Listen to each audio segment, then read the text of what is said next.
من الشیطان الرجیم بسم اللہ الرحمن الرحیم یا ایہا الذین آمنوا اتقوا اللہ صدق اللہ العظیم وصدق رسولہ النبی الامین الکریم۔ بارگاہ رسالت میں حسب معمول پہلے درود پاک پیش کر لیں۔ اللہم صلی علی سیدنا و مولانا محمد بارک وسلم صلو علیہ صلاۃ و سلام علیک یا رسول اللہ صلاۃ و سلام علیک یا حبیب اللہ۔ ایک مرتبہ اور محبت سے جی لگا کر بآواز بلند درود پاک پیش کر لیں۔ صلی اللہ علیہ نبی الامی وآلہ صلی اللہ علیہ وسلم صلاۃ و سلام علیک یا رسول اللہ صلاۃ و سلام علیک یا حبیب اللہ۔ کئی جمعے سے میں نے اسی آیت کریمہ کو اپنی تقریر کا عنوان بنایا ہے اور اسی آیت کے ضمن میں واقعات، بزرگوں کے اقوال میں نے بیان کیے ہیں۔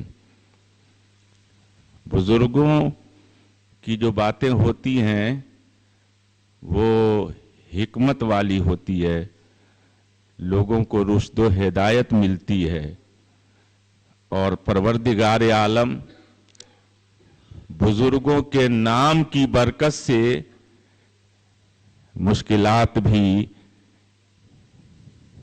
حل فرما دیا کرتا ہے۔ تو آج بھی میں نے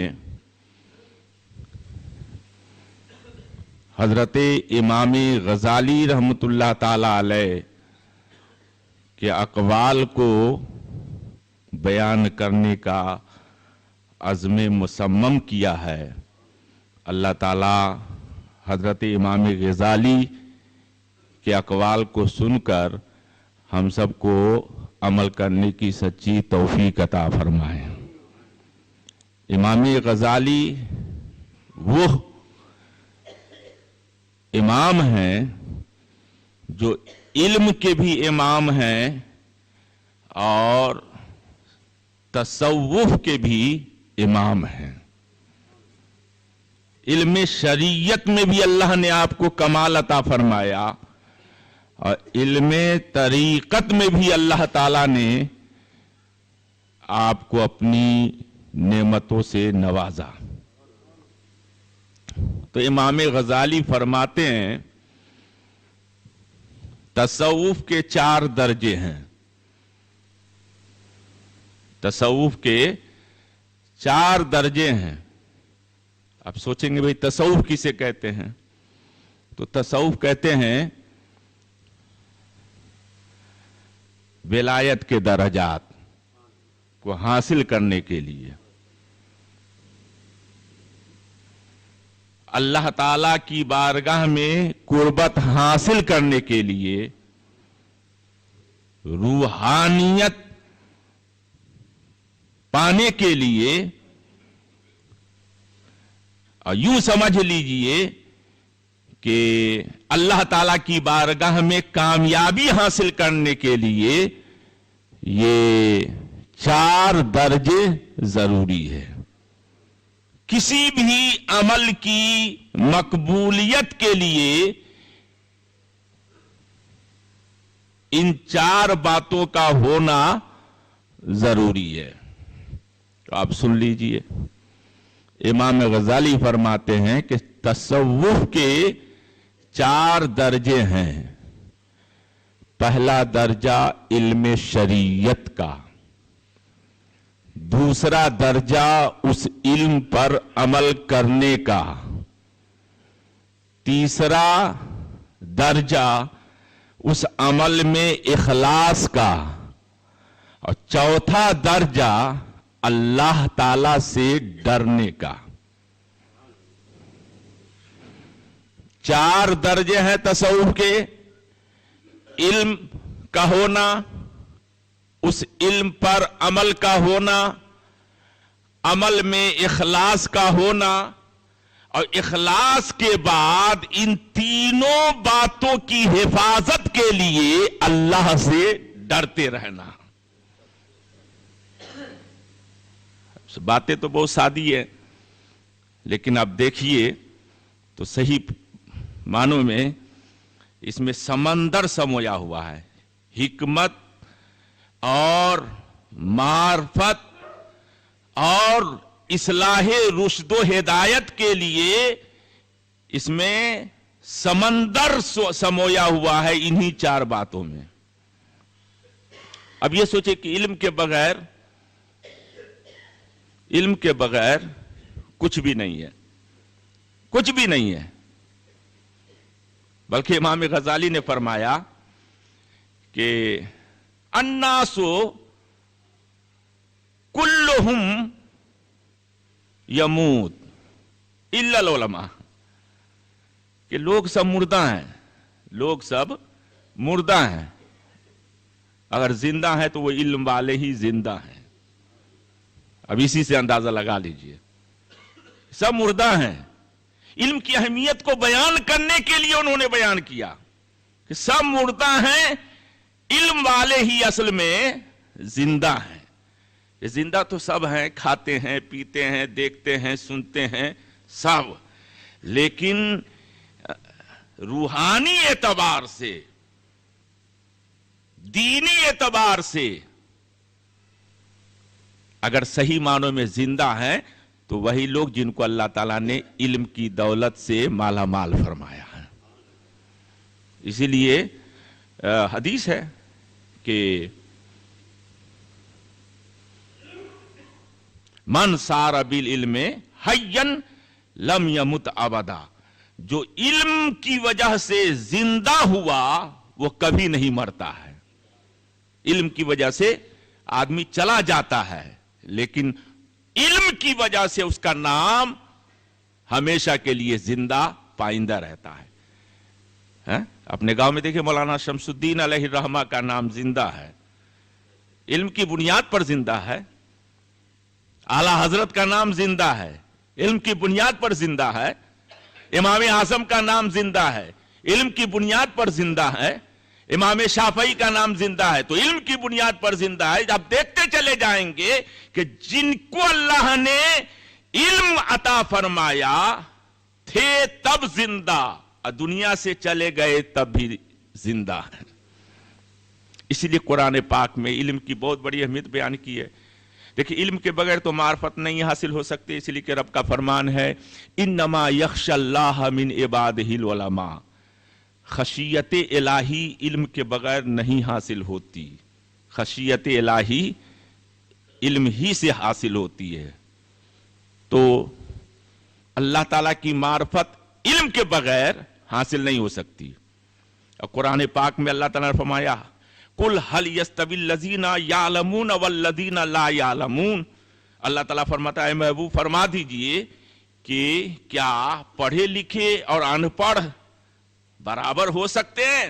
یعنی نہیں، پڑھے لکھے اور ان پڑھ کبھی بھی برابر نہیں ہو سکتے، بلکہ رب نے فرمایا وَالَّذِينَ أُوتُوا الْعِلْمَ دَرَجَاتٍ، اللہ تعالیٰ نے علم والوں کا درجہ بلند فرمایا ہے۔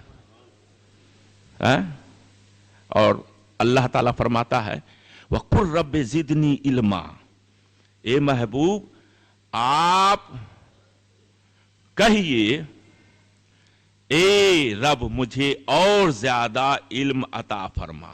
اللہ تعالیٰ نے اپنے محبوب کو دعا کرنے کی یہ تعلیم دی، اے محبوب آپ یوں دعا کیجئے رب زدنی علما، اے میرے رب مجھے زیادہ علم عطا فرما۔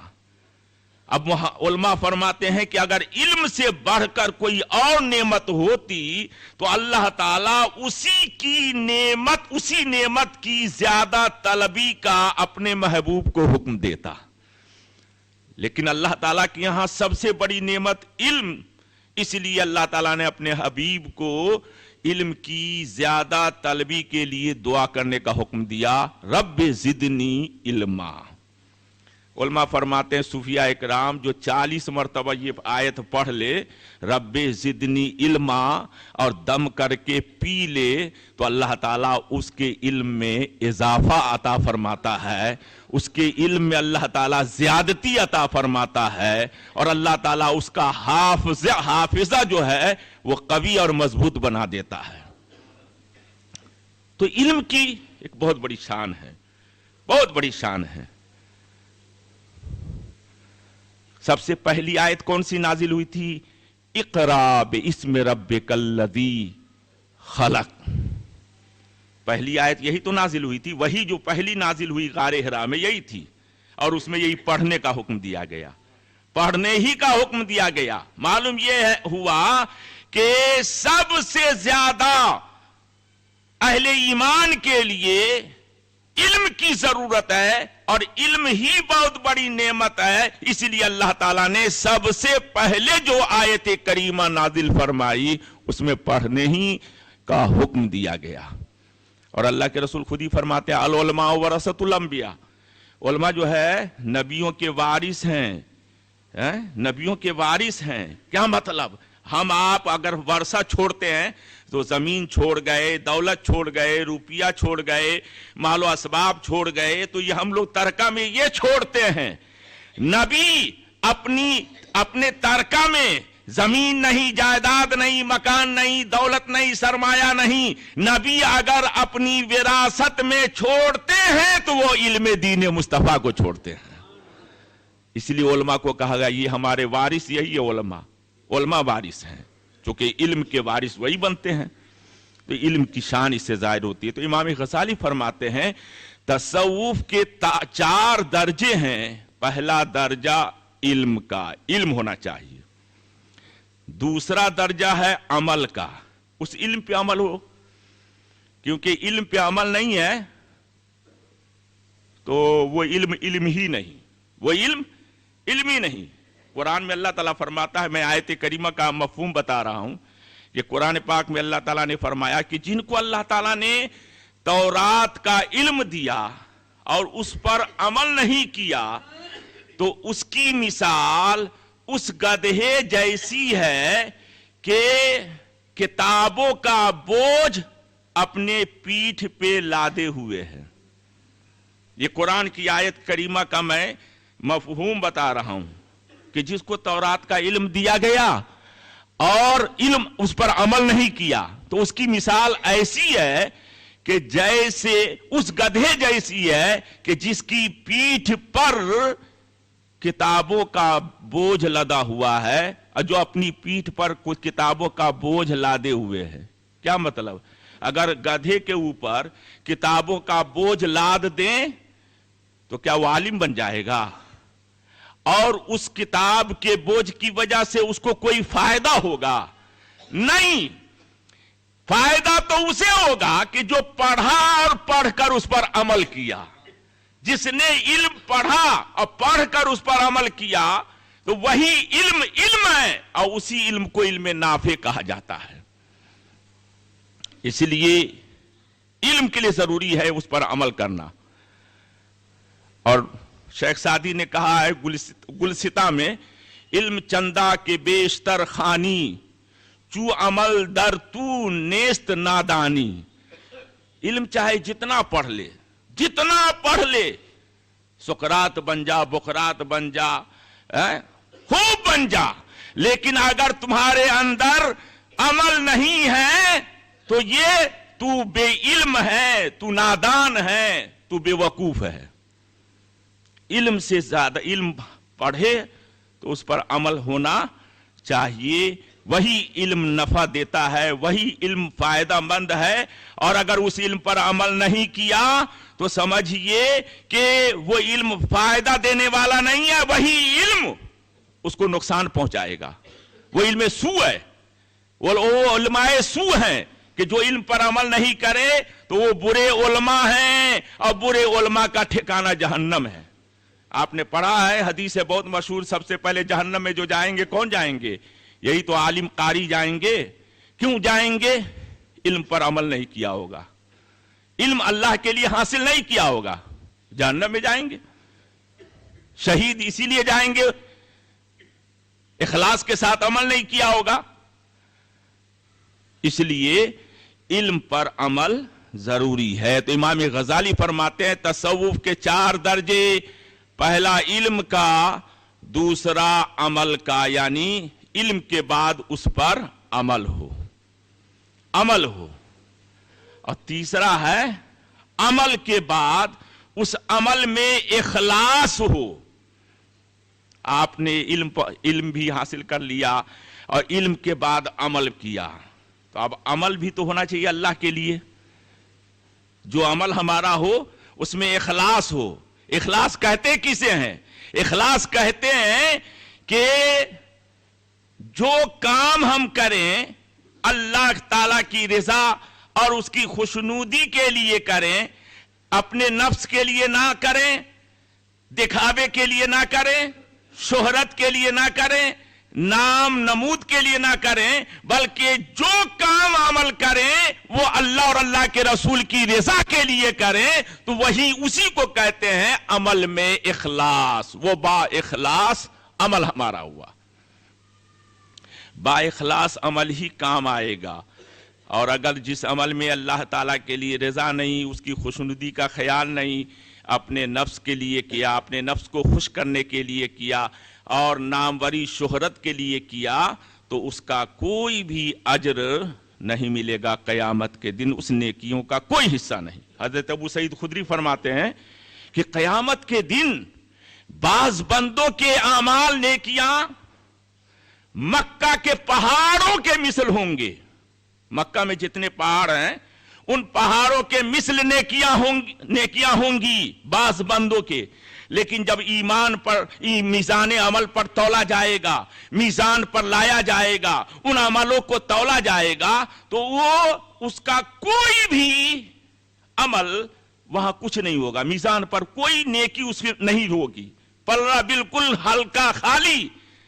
تو وہ بندہ عرض کرے گا مولا اتنی نیکیاں تھی میری، وہ کہاں چلی گئی؟ تو رب تعالیٰ کی طرف سے حکم ہوگا وہ نیکیاں تم نے بندوں کے لیے کی تھی، میرے لیے کی ہوتی تو یہ میزان عمل پر تمہیں دیکھنے کو نظر آتا. تو یہ دیکھیے عمل میں اخلاص ضروری ہے، اور عمل میں اخلاص نہیں. آج افسوس کا مقام ہے، ہمارا جو کام ہوتا ہے وہ سب اپنے نفس کو خوش کرنے کے لیے، اپنے ذاتی مفاد کے لیے ہوتا ہے، اپنے فائدے کے لیے ہوتا ہے، اپنی شہرت کے لیے ہوتا ہے، اپنا نام کمانے کے لیے ہوتا ہے. اگر ہمارے اس کام میں، اچھے کام میں ہمیں اللہ تعالیٰ کی رضا مقصود ہو، اللہ تعالیٰ کی خوشنودی مقصود ہو، تو جتنے ہم اچھے کام کرتے ہیں خدا کی قسم ان اچھے کاموں کی برکت سے اللہ تبارک و تعالیٰ اپنی بارگاہ میں اپنا محبوب بندہ بنا لے. تو عمل میں اخلاص ہونا چاہیے. اخلاص والا ہی کامیاب. ایک بات دھیان رکھیے، میں جو کہا کرتا ہوں کبھی کبھی یہ جملے نکلتے ہیں، چاہے آدمی کتنا ہی لوگوں کو خوش کرنے کے لیے کام کر لے، اس کام میں پائیداری نہیں ہوگی، اس کام میں وزن نہیں ہوگا، اور اس کام میں مقبولیت نہیں ہوگی. مقبولیت تو اسی کام میں ہوگی جو کام اللہ کو راضی کرنے کے لیے کیا جائے گا. اسی کام میں پائیداری، اسی کام میں اس کو کامیابی ملے گی. اور بندہ یہ تصور کر لے کہ ہمیں بندوں کے لیے کیا کرنا ہے، ہمیں ان کی پرواہ کیا کرنی ہے، ہمیں ان کی رضا کے لیے کیوں سوچنا ہے، ہمیں اس کی رضا کا خیال کرنا ہے، اور اس کو راضی کرنے کے لیے اگر ہم نے کام کر لیا تو میں کہتا ہوں خدا کی قسم اللہ تعالیٰ اس عمل کی برکت سے تمام بندوں کے دلوں میں اس کی محبت ڈال دے گا، اس کی رضا کا خیال ہونا. اب اخلاص کی مثال ایک جملے پر یعنی تقریر کرتے چلے جائیے، وقت گزر جائے گا، بات مکمل نہیں ہو پائے گی، لیکن ابھی سرسری طور پہ سنتے چلے جائیے. اخلاص کی ایک مثال آپ سنتے رہتے ہیں. ایک جنگ میں حضرت علی کرم اللہ وجہ الکریم تشریف لائے. دشمن سے مقابلہ ہونا تھا، دشمن بہت بڑا پہلوان تھا، آیا مقابلے کے لیے. پہلے اس نے مقابلہ کیا، تلوار سے آپ پر 2 وار کیے، آپ نے روک لیا، اور روکنے کے بعد پہلے جب تلوار کی لڑائی ہوتی تھی پہلے وہ حملہ کرتا، پھر دوسرا اس کا جواب وار کرتا، فن جس کے پاس ہوتا بچا لیتا، پھر وار کیا جاتا۔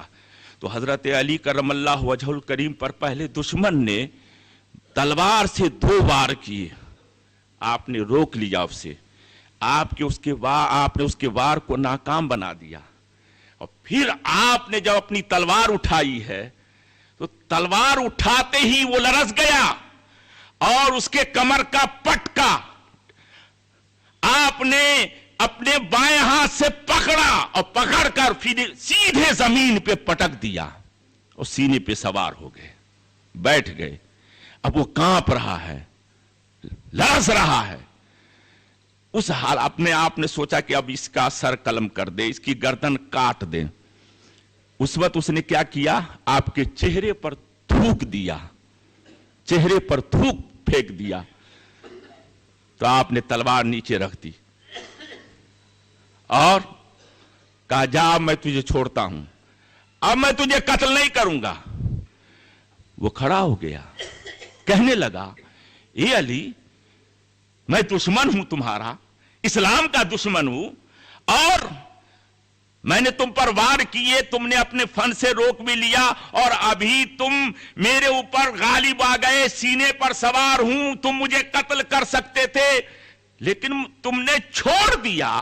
یہ بات ہمیں سمجھ میں نہیں آئی، فن سپاہ گری اور میدان جنگ کے خلاف یہ بات ہمیں نظر آئی، کیوں چھوڑ دیا؟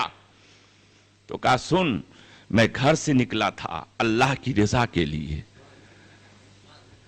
تیرے سے لڑنے کے مقابلے میں آیا تھا تو اللہ کی خوشنودی حاصل کرنے کے لیے، تم نے وار کیے، میں نے روکا اللہ کی رضا کے لیے، میں نے تم پر وار کیا اس کی رضا کے لیے، میں نے تمہیں زمین پہ پٹک دیا اس کی رضا کے لیے، میں قتل کرتا تو اس کی رضا کے لیے، لیکن جب تم نے تھوک میرے چہرے پر پھینکا تو مجھے غصہ آ گیا، اور غصہ جو آیا اس میں نفس کا دخل ہو گیا،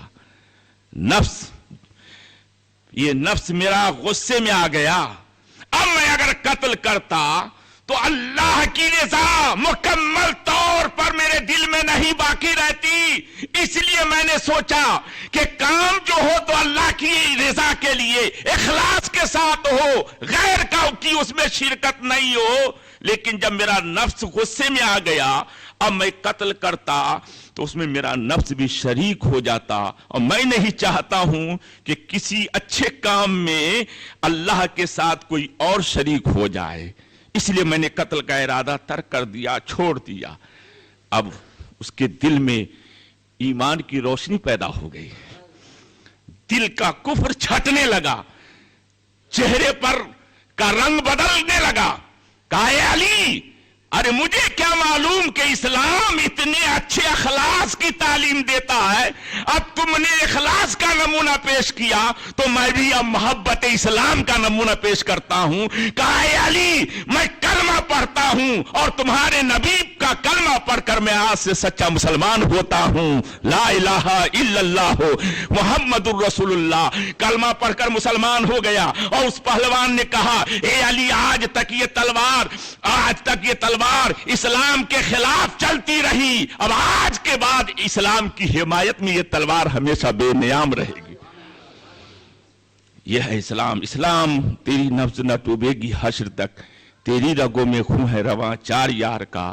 اسلام کی فطرت میں قدرت نے لچک دی ہے، اتنا ہی وہ ابھرے گا جتنا کہ دبائیں گے۔ تو اخلاص کی یہ برکت ہے، اخلاص ہونا چاہیے۔ آج بس فرق یہی ہے ہمارے بزرگوں میں اور ہم میں کہ ان کا کام ہر کام اللہ کے لیے ہوتا تھا، آج ہمارا کام ہر کام بندے کے لیے ہو رہا ہے، بندوں کو خوش کرنے کے لیے ہو رہا ہے، بھائیوں کو خوش کرنے کے لیے ہو رہا ہے، اماموں کو خوش کرنے کے لیے ہو رہا ہے، پڑوسیوں کو خوش کرنے کے لیے ہو رہا ہے، دنیا داروں کو خوش کرنے کے لیے ہو رہا ہے، اور اسی لیے ہم ناکام نظر آتے ہیں۔ اگر ہمارے کام میں اخلاص پیدا ہو جائے تو دشمن بھی ہمارا گرویدہ ہو کر سچا اسلام کا غلام فرما بردار بن جائے۔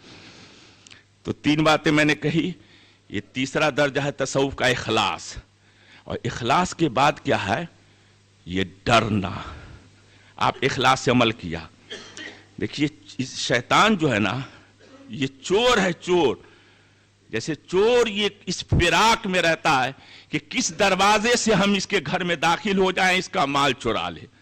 آپ نے علم بھی حاصل کیا، آپ نے عمل بھی کر لیا، آپ نے اخلاص کے ساتھ اس عمل کو بچا بھی لیا، لیکن شیطان تو ہر وقت اس فراق میں رہتا ہے کہ کیسے اس کا علم برباد کر دے، کیسے اس کا عمل برباد کر دے، کیسے اس کا عمل کے ساتھ اخلاص کے ساتھ کیا ہوا جو عمل ہے اس کا یہ ضائع ہو جائے۔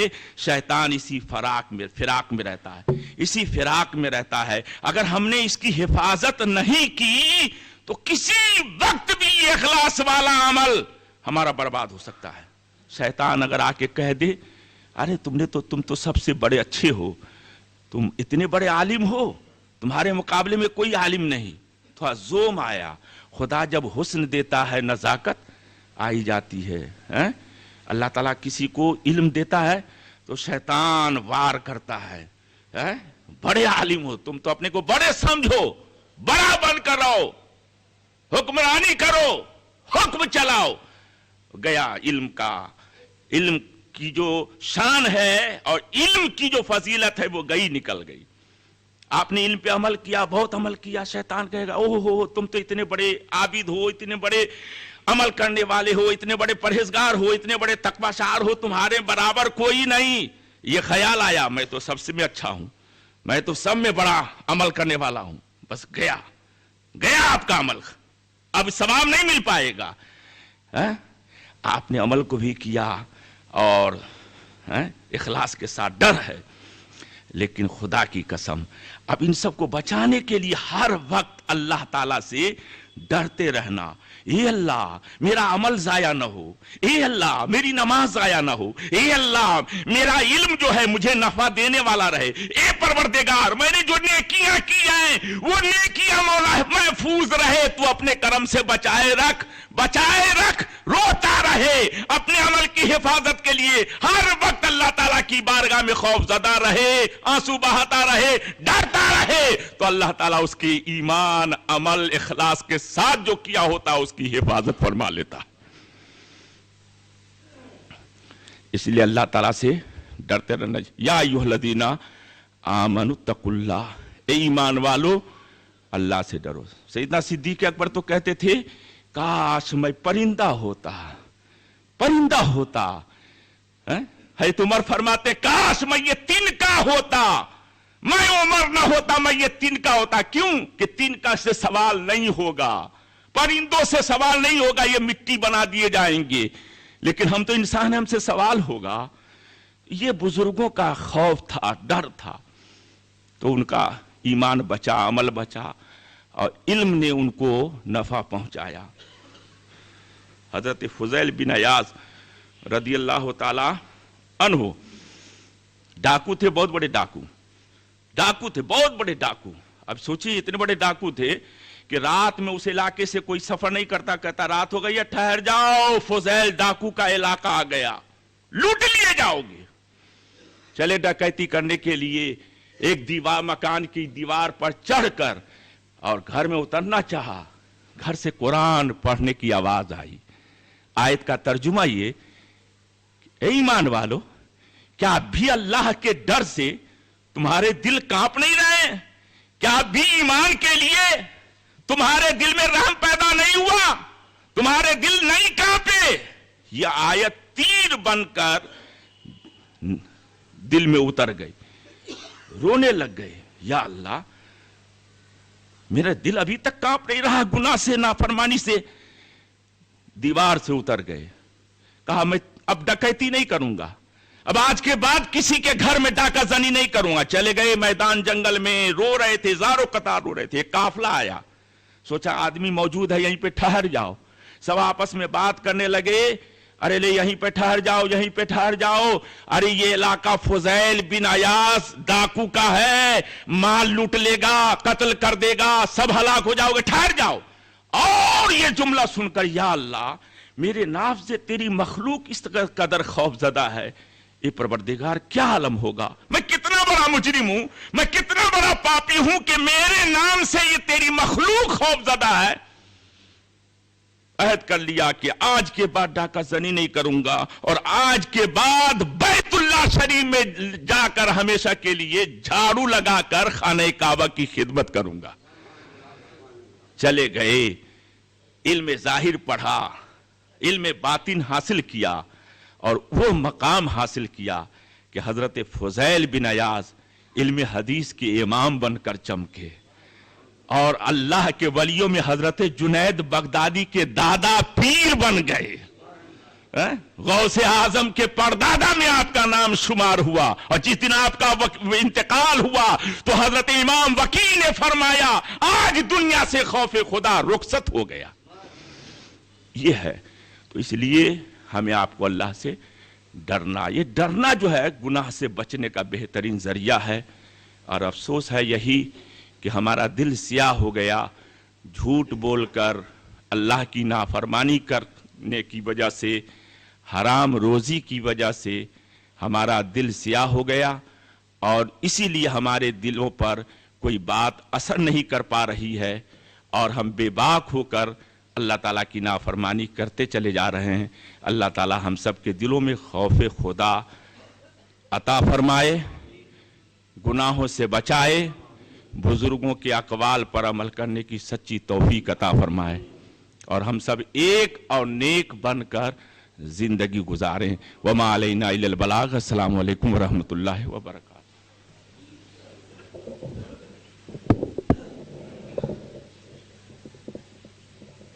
من الشیطان الرجیم، بسم اللہ الرحمن الرحیم۔ یا ایہا الذین آمنوا اتقوا اللہ، صدق اللہ العظیم وصدق رسولہ النبی الامین الکریم۔ بارگاہ رسالت میں حسب معمول پہلے درود پاک پیش کر لیں۔ اللہم صلی علی سیدنا و مولانا محمد بارک وسلم، صلو علیہ، صلاۃ و سلام علیک یا رسول اللہ، صلاۃ و سلام علیک یا حبیب اللہ۔ ایک مرتبہ اور محبت سے جی لگا کر بآواز بلند درود پاک پیش کر لیں۔ صلی اللہ علیہ نبی الامی وآلہ صلی اللہ علیہ وسلم، صلاۃ و سلام علیک یا رسول اللہ، صلاۃ و سلام علیک یا حبیب اللہ۔ کئی جمعے سے میں نے اسی آیت کریمہ کو اپنی تقریر کا عنوان بنایا ہے، اور اسی آیت کے ضمن میں واقعات، بزرگوں کے اقوال میں نے بیان کیے ہیں۔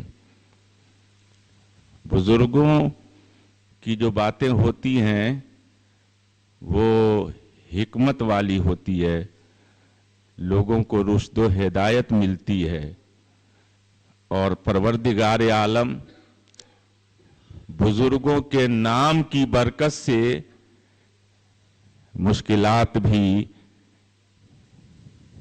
حل فرما دیا کرتا ہے۔ تو آج بھی میں نے حضرت امام غزالی رحمۃ اللہ تعالی علیہ کے اقوال کو بیان کرنے کا عزم مصمم کیا ہے۔ اللہ تعالی حضرت امام غزالی کے اقوال کو سن کر ہم سب کو عمل کرنے کی سچی توفیق عطا فرمائے۔ امام غزالی وہ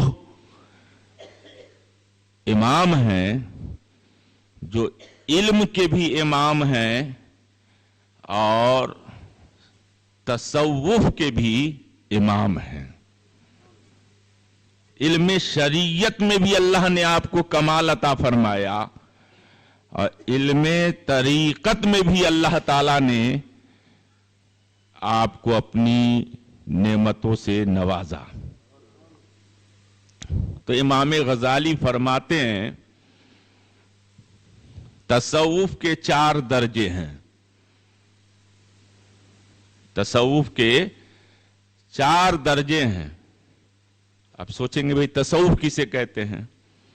تو تصوف کہتے ہیں ولایت کے درجات کو حاصل کرنے کے لیے، اللہ تعالی کی بارگاہ میں قربت حاصل کرنے کے لیے، روحانیت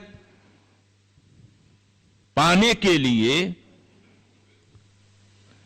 اور یوں سمجھ لیجئے کہ اللہ تعالیٰ کی بارگاہ میں کامیابی حاصل کرنے کے لیے یہ 4 درجے ضروری ہے. کسی بھی عمل کی مقبولیت کے لیے ان 4 باتوں کا ہونا ضروری ہے. تو آپ سن لیجئے، امام غزالی فرماتے ہیں کہ تصوف کے 4 درجے ہیں. پہلا درجہ علم شریعت کا، دوسرا درجہ اس علم پر عمل کرنے کا، تیسرا درجہ اس عمل میں اخلاص کا، اور چوتھا درجہ اللہ تعالی سے ڈرنے کا. 4 درجے ہیں تصوف کے. علم کا ہونا، اس علم پر عمل کا ہونا، عمل میں اخلاص کا ہونا، اور اخلاص کے بعد ان تینوں باتوں کی حفاظت کے لیے اللہ سے ڈرتے رہنا. باتیں تو بہت سادی ہیں، لیکن اب دیکھیے تو صحیح معنوں میں اس میں سمندر سمویا ہوا ہے. حکمت اور معرفت اور اصلاح رشد و ہدایت کے لیے اس میں سمندر سمویا ہوا ہے انہی 4 باتوں میں. اب یہ سوچے کہ علم کے بغیر کچھ بھی نہیں ہے، کچھ بھی نہیں ہے. بلکہ امام غزالی نے فرمایا کہ الناس کلہم یموت الا العلماء، کہ لوگ سب مردہ ہیں، لوگ سب مردہ ہیں.